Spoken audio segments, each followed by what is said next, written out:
L'amiral Kazatanov, la deuxième frégate de classe Amiral Gorchkov, a débuté ses essais finaux en mer.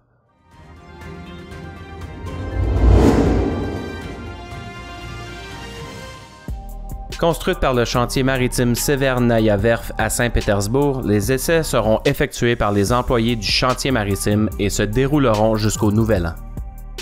Les essais en mer comportent plusieurs facettes afin de pouvoir remettre le navire complètement opérationnel et prêt à être commissionné par la marine russe.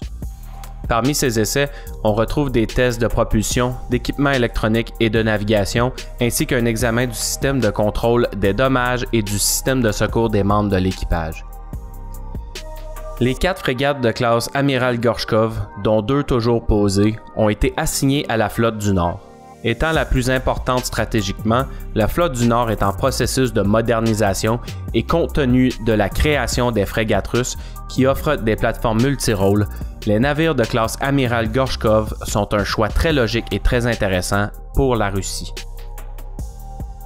Armés de missiles antinavires P-800 Onyx et de croisières 3M54 Caliber, les frégates de classe Amiral Gorchkov ont plusieurs autres types d'armement.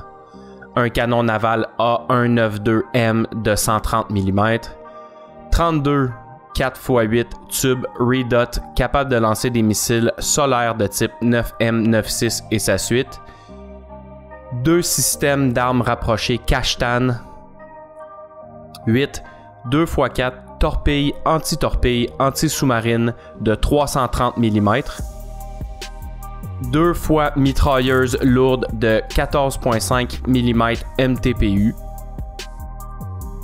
De plus, un hélicoptère KA-27 développé pour la guerre anti-sous-marine est attaché à chaque frégate.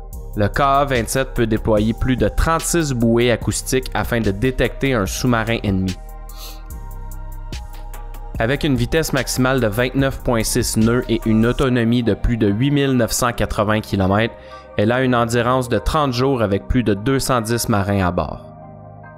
L'amiral Kazatanov terminera ses essais en mer au Nouvel An et sera probablement livré à la flotte du Nord d'ici novembre 2019.